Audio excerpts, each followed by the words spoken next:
With Terry Bell for today's community comment. Thank you so much, Jake, and we're pleased to be joined today by Sarah Cournoyer. She's the director of the Beaver Dam Community Library, and Sarah, we always look forward to your visits. Thank you. I am always glad to be here and share information. That's part of what the library is all about. Absolutely. If you have a question or comment, if you'd like some information from Sarah, we invite you to join the program. You can call us or text us at 920-887-8585, or you can call our studio line at 885-4446. And speaking of information, I know one thing that anybody listening to the library show is interested in knowing is an update on the refurbishing of the library building on Spring Street. Sure, that's a question we are receiving all the time. When will it be done? What's happening? People are excited, and so am I and our library board and staff. So today is a progress meeting this afternoon, but there's been a lot of emails. So what I can say is that there's drywall going in and taping, so it's getting to be a dusty environment again. But this is what takes all that framing and makes it look like actual rooms and restrooms and the new additions that are going inside that same footprint that we had. So that's happening. The sprinkler system is going forward too, getting installed. That was something we had kind of chatted about before we were on air, about libraries, paper, fire protection. Very important stuff. Yeah, I think I'd be interested to ask maybe the fire chief or an expert about do libraries have to take extra steps towards fire prevention? As far as my understanding goes, and somebody can feel free to call in because I do like getting correct information, but it's applied by the building code. So that is all set state and municipally, as I understand it. So not super exciting, but super important. And what is being replaced is the previous system that was 40 years old and was reaching end of life with some of the galvanized black galvanized pipe. And so a reinstallation of that, as well as making sure that the new room configurations are covered by poles, alarms, and then the sprinkler heads themselves. Okay, didn't mean to get us off track. What else can you tell us about the latest developments in the remodeling? Sure. Just kind of these, right now we're in that nitty-gritty phase.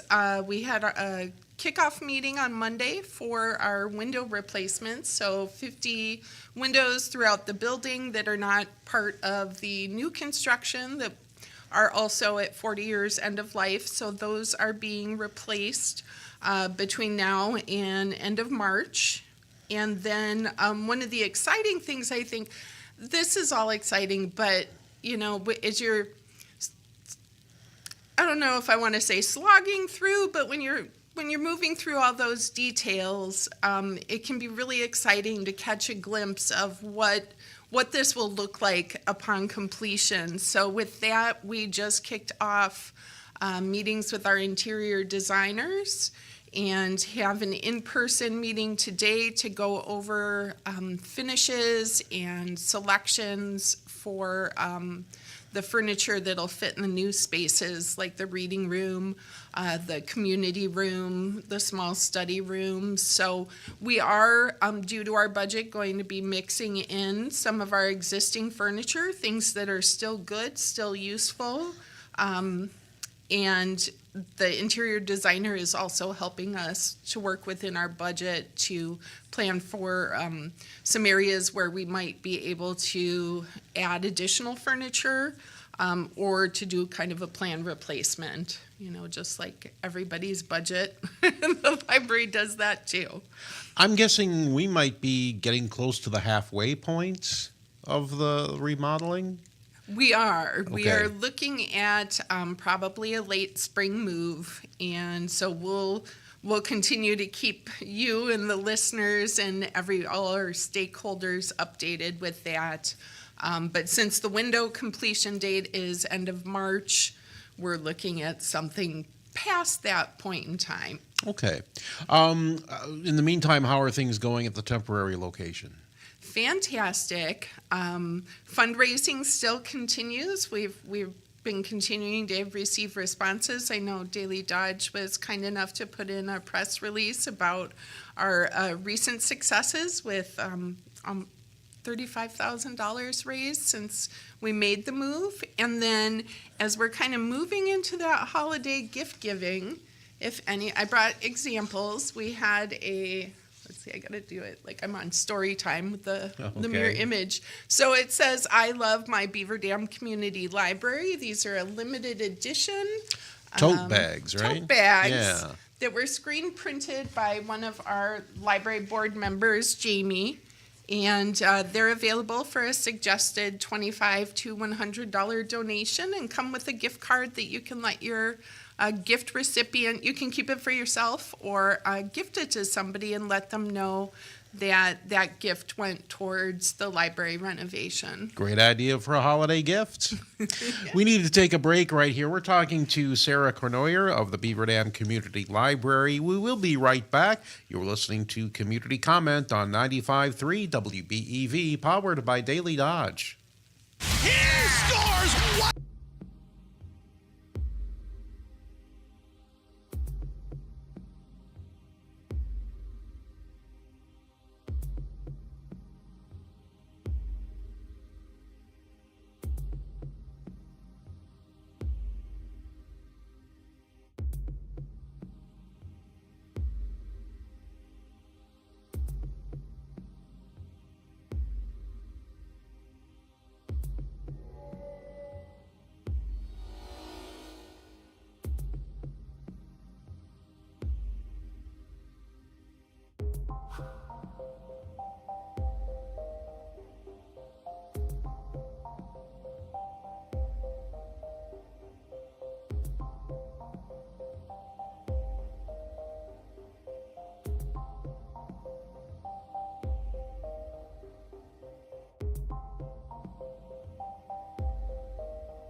Community comment. Back with more. Here's Terry Bell in the Daily Dodge TV studios. Thank you so much, Jake. It's our pleasure to be joined today by Sarah Cournoyer of the Beaver Dam Community Library. If you have a question or a comment for Sarah, I know there's a lot of interest in the library lately because of the construction going on and the temporary location. You can call us or text us at 920-887-8585. You can also call our studio line at 885-4446. Well, it is wintertime, and one of the facts of wintertime is that sometimes there are snow days. And the library is no different than schools and a lot of businesses. And there are times when you have to keep the doors closed, to keep everybody safe. Right, and that safety is the big thing that goes into that decision, as well as our staffing. So we have to assess that, who's available to get to the library and when they can. But the way to keep track of all of that, or to find out if there is a weather closing or a delay, or if program cancellation, would be to check on the library's Facebook page or Daily Dodge's weather closing. So we submit those as soon as we have a decision made, and really try to think about people's safety, following along with our local weather conditions, and then how easy it is to get to the building or to get home again. We really want to keep our staff safe as well as the public. Certainly. Is that a decision you make independently, or I know a lot of businesses and other services kind of look to see what the public school district does as they make their own decisions? What goes into the decision? What do you consider when you're deciding whether or not to close for bad weather?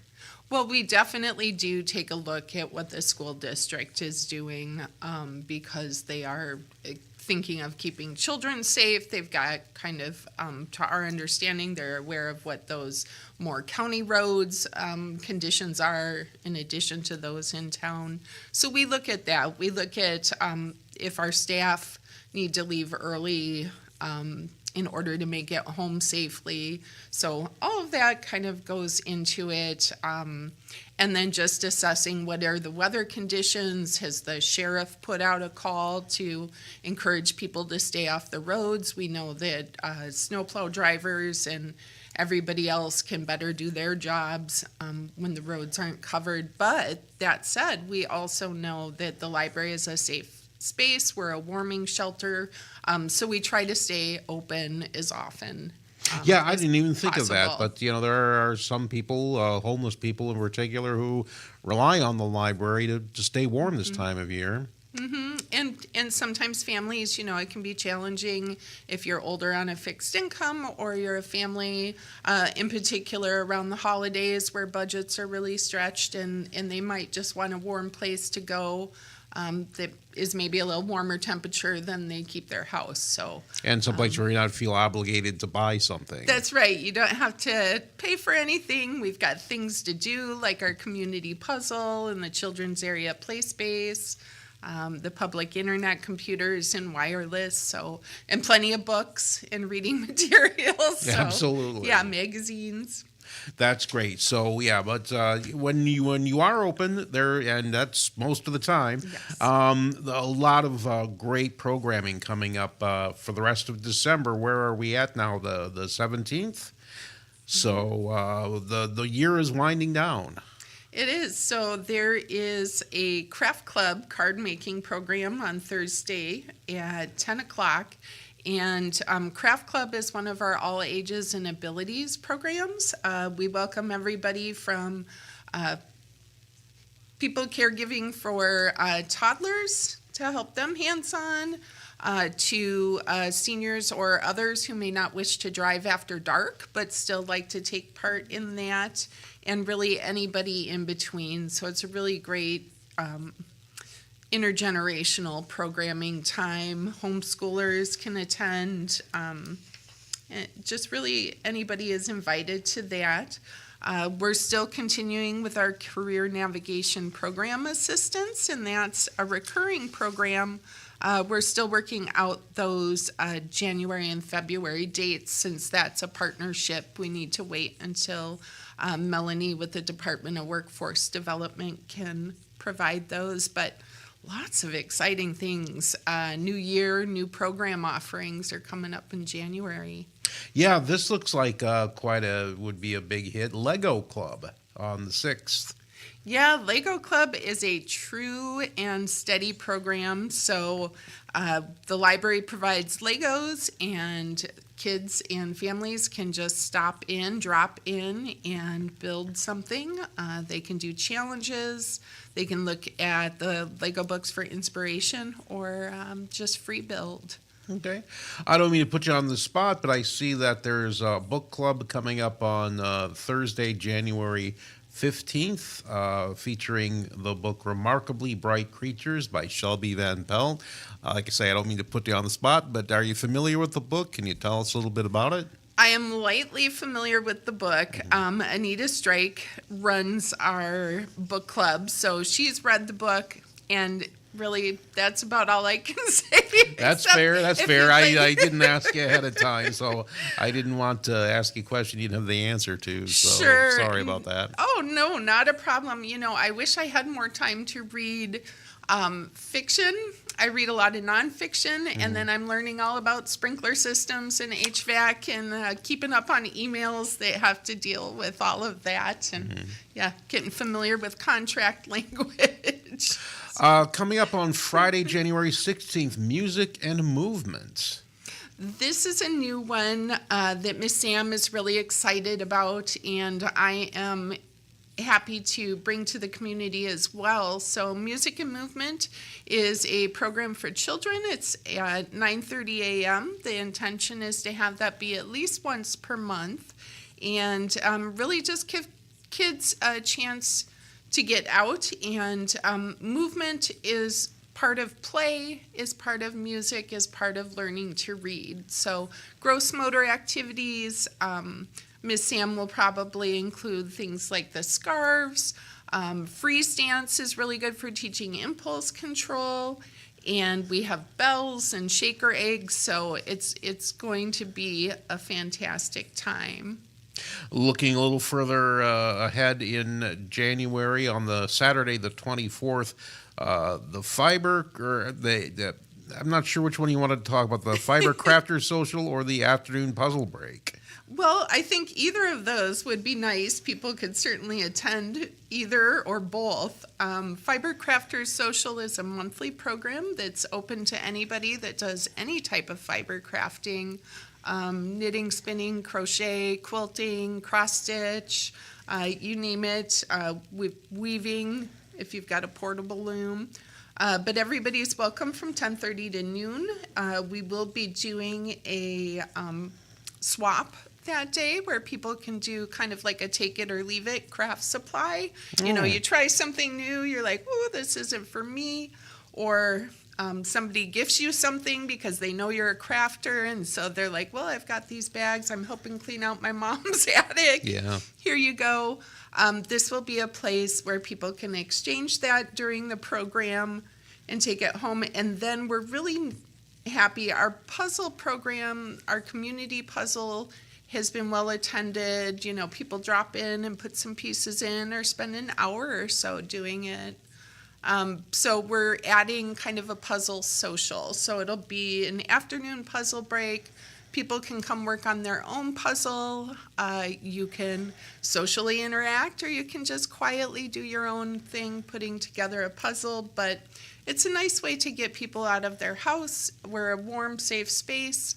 And, like you said, you don't have to spend any money at the library to come participate in the community offerings. Absolutely. Also on Saturday the 24th, I see something mentioned, Hamilton. I'm guessing from the looks of my social media algorithm, the hit Broadway musical is touring and is going to be in Milwaukee soon. Does that have anything to do with that? That very well may be a planned showing of a movie. This one I brought along was our draft calendar. Yes. And typically our licensing requirements, we have to kind of allude to the name or give hints. So this would be kind of a historical singing musical. You said it. It's okay. See. Okay. All right. I should learn the rules first before I run my mouth. Oh, no worries. Okay. But if you are interested in that very popular hit Broadway musical, you may want to stop by the library on Saturday, the 24th. That's right. Or keep your eyes on our program calendar. Okay. You know, there's something else, too, and we probably should have mentioned this when we were talking about the unscheduled closings. There are a few scheduled closings coming up since Christmas and New Year's are coming up. That's right. So the library is going to be closed on Christmas Eve and Christmas, but we will be open Friday the 26th and Saturday the 27th, as well as the following week we'll be open Monday, Tuesday, Friday, and Saturday again, but closed on the 31st of December for New Year's Eve and January 1st for New Year's Day. But the fact that you'll be open the Fridays after the holidays, I think are great. A lot of things will be closed, so people will be looking for things to do and places to go. They do, and lots of times grandparents have family in town, and so the library, we hear from a lot of grandparents that the library is one of the places that their grandkids ask to go. So that's a great idea. We need to take a break for the news, but we will be right back. You're listening to Community Comment on 95.3 WBEV, powered by Daily Dodge.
back to the Daily Dodge TV studios with Terry Bell for more of today's community comment.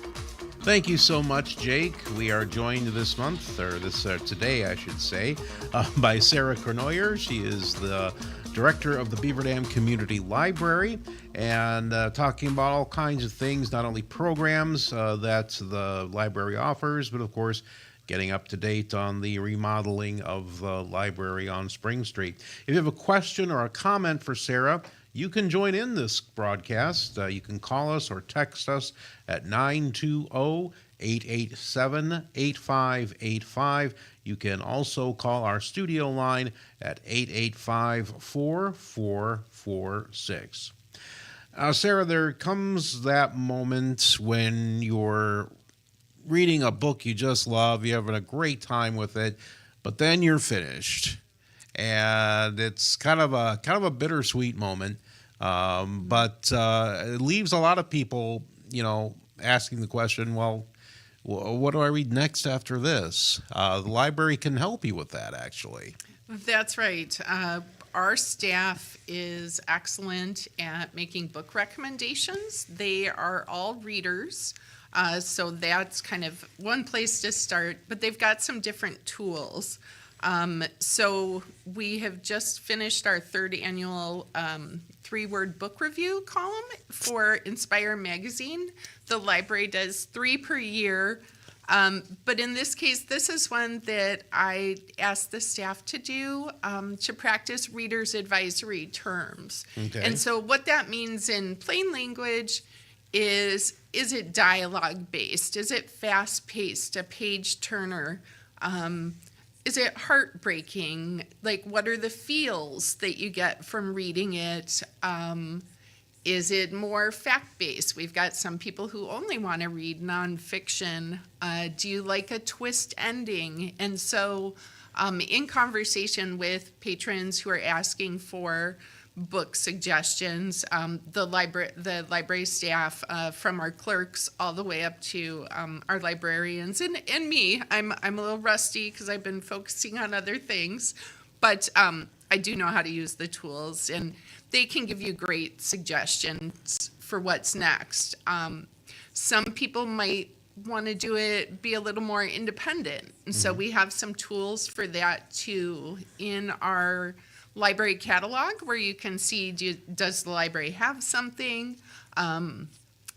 Is it available? You can use that Discover catalog to get some book suggestions. Amazon has done this really well for a long time, and the library's new catalog is now getting those capabilities to say, oh, you like this last book by Sylvia McFadden. Here are some other authors you might like, or some other titles. You just finished your, series by Stephanie Ivanovich. She's always coming out with new ones, but maybe you want to read somebody like her. And so the catalog will give you suggestions if you scroll down. The staff will help. And then we have a tool called Novelist that people can access through our website or at the library. And that covers all ages, and you can put in things like some of the appeal terms, like something mysterious in a small town with uplifting humor, and you'll be able to get some different book suggestions you can use. That's on the library's website? Yes, okay. Under the Learning and Resources section. So our website is beaverdamlibrary.org, and you can find all sorts of things as well as a link to that catalog. Yeah, that is a great idea, because I think it's a model that seems to be working pretty well for streaming movies, so why not books? Mm-hmm. Yeah, that's great. You were kind enough to bring a copy of Inspire magazine. I'm intrigued by these 3-word book reviews. What page would I find that on? Page 29. Page 29? Okay. Yeah. I want to see a few examples of I these. ran out of time to bring you a copy, so you had the whole magazine with you. 29? Yes. 29, thanks. Here we towards go. the I'll get back. there eventually. All right. Oh my gosh. Okay. So, okay if I read a few examples? Sure thing. We can take turns. So here's a book called Everything is Tuberculosis by John Green. My goodness. Here's the 3-word review. Captivating, informative, heartbreaking. Yes. So another one recommended by our staff was Welcome to Murder Week by Karen Dukas.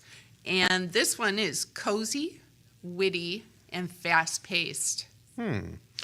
Monstrilio, I hope I'm pronouncing that right, by Gerardo Samaro Cordova. It's heart-wrenching, cathartic, and coming of age. Is that 3 words? That might be more than 3 words. We kind of do 3 phrases. Yeah, sometimes it's hard to get it all in one word. That's true. Yeah, but every reader is looking for a different thing, sometimes moods. So there was another one, Over the Garden Wall, Tome of the Unknown by Pat McHale, and that one was an adventure, cozy, and whimsical. So something heavy, something light. We'll help you find the right match for you. Yeah, I think that's just so handy. Where did the idea come up with the 3-word book review? So since people do ask our staff all the time for recommendations, one of the tools that's used are these appeal terms, and these are the same things you'd find in Novelist, but they're the terms that readers use as they're describing a book to each other, or that might kind of boil it down without summarizing the plot into like, what is the feel, or is this one, there's a lot of people, if you think about James Patterson, his books are very dialogue based, fast moving, and then you think about J.R.R. Tolkien, and I've had people who love the movies, love the books, but they're like, do we really need 30 pages of description of these mountains in the distance? And so I think some people really enjoy that world building kind of character driven type of stories, maybe where place is a character. Sure. So the appeal terms give us a way to talk to readers about what they're looking for, and also to give them kind of those words that they can use to search these tools on their own if they wish. That's great. And anybody who wants to look at more 3-word reviews, they can find that in Inspire magazine, and that's available all over town, isn't it? It is, and the library is a distribution point, so you can always stop in there makes the and most pick sense. one up. Yeah. Very good. Well, the time is flying by. We need to take one more quick break, but we'll be right back. We're talking with Sarah Cournoyer of the Beaver Dam Community Library on Community Comment on 95.3 WBEV, powered by Daily Dodge.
Thank you so much, Jake.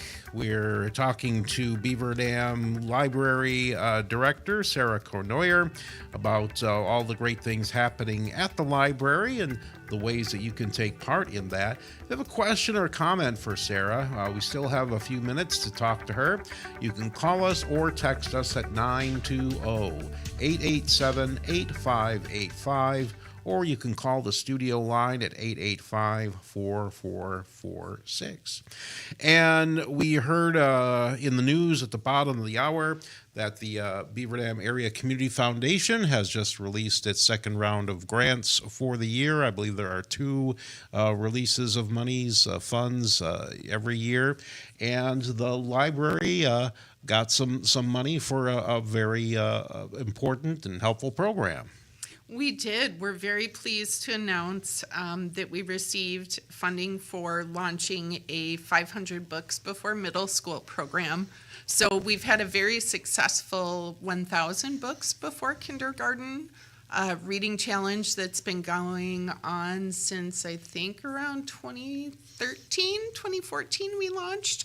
And we've had great success. And one of the things people have asked is, well, you know, now my kid's in school, first grade, what do they do? So we now have, starting on January 5th, we'll have a 500 Books Before Middle School program that's a challenge. You can count books you listen to, books that are read to a child. So reading aloud continues to be something that's important and enjoyed by a lot of families.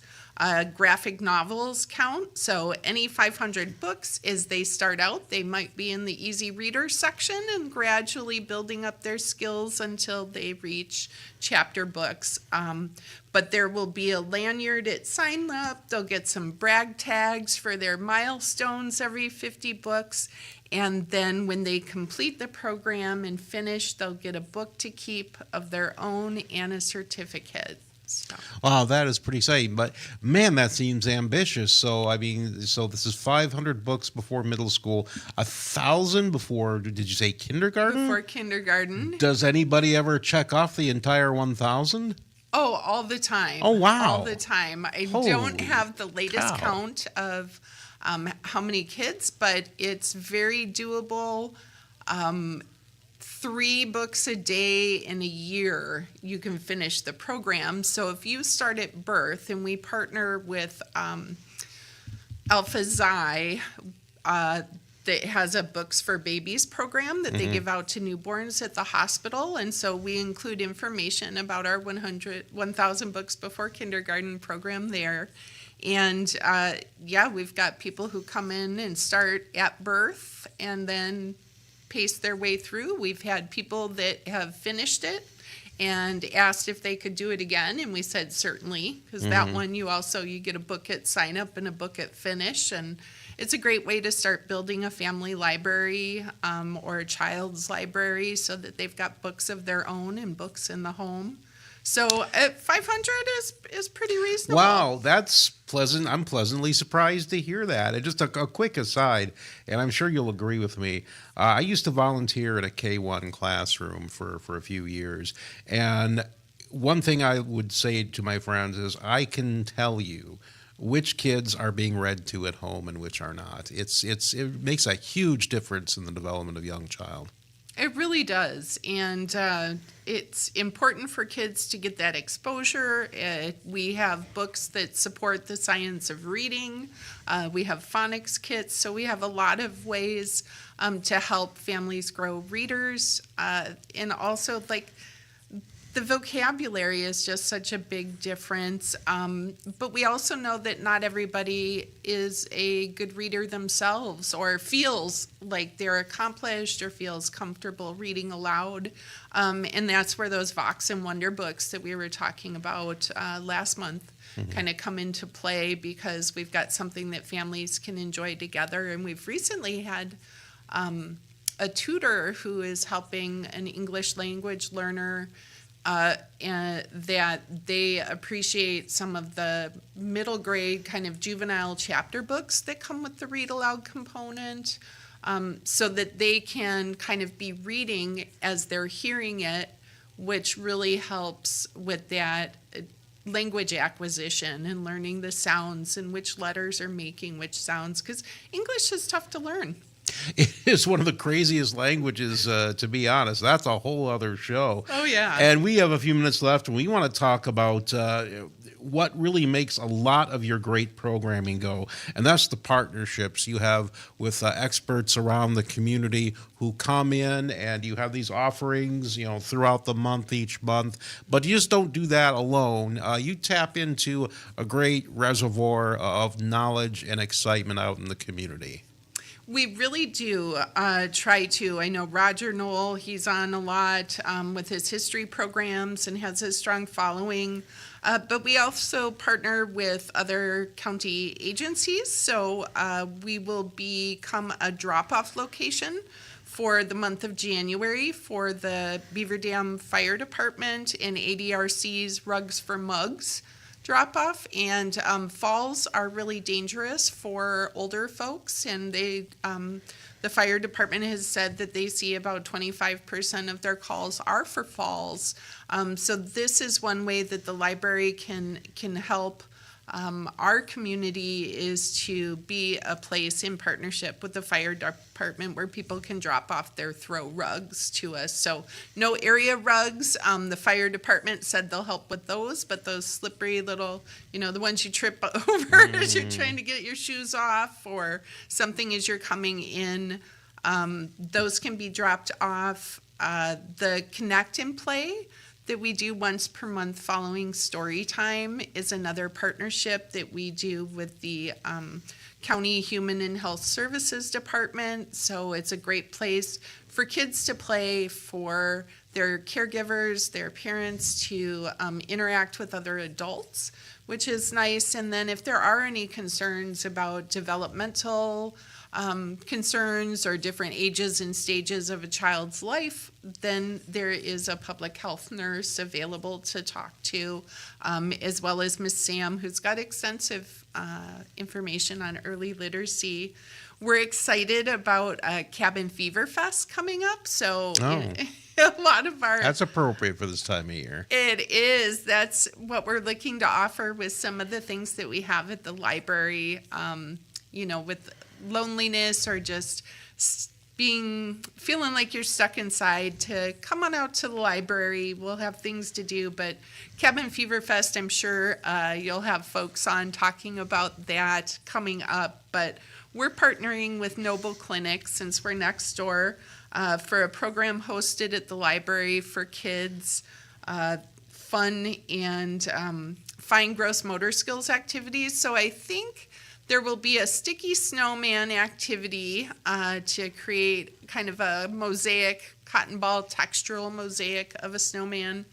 And then another activity, which might be like snowman bowling, might be something else. No snow in the library, but we'll have some great things going on with that. And then if you're looking for quieter things, there will be a coloring activity included in that, because different kids are more active or more interested in being quiet. And then for the all ages and abilities, we'll have a pomander craft. Are you familiar with those? No, fill me in, please. So in Victorian times, one way to keep closets fresh was to use citrus fruits and kind of cloves, and so a pomander is like a clove-studded citrus fruit, often oranges. We're going to use some mandarin oranges because they're a little smaller and more achievable. Okay. And then you can hang that up by your Christmas tree, and or in your closet, and it gives off a nice smell. Oh my gosh, I imagine it would. Yeah. And that goes back to, you say, medieval times? Victorian for sure. Sure. Okay, thanks. Oh wow. Yeah, that'd be really interesting. And it wouldn't occur to me that on first blush that that's something that you could find out about at the library. Absolutely. And we've got lots more holiday craft books and winter activity books for everybody. All right, very good. Well, the hour has flown by. Sarah, I want to thank you so much for coming by again. We've been talking all about the Beaver Dam Community Library, and thanks for being with us. Thanks for the conversation, Terry. And thank you for joining us on Community Comment on 95.3 WBEV, powered by Daily Dodge.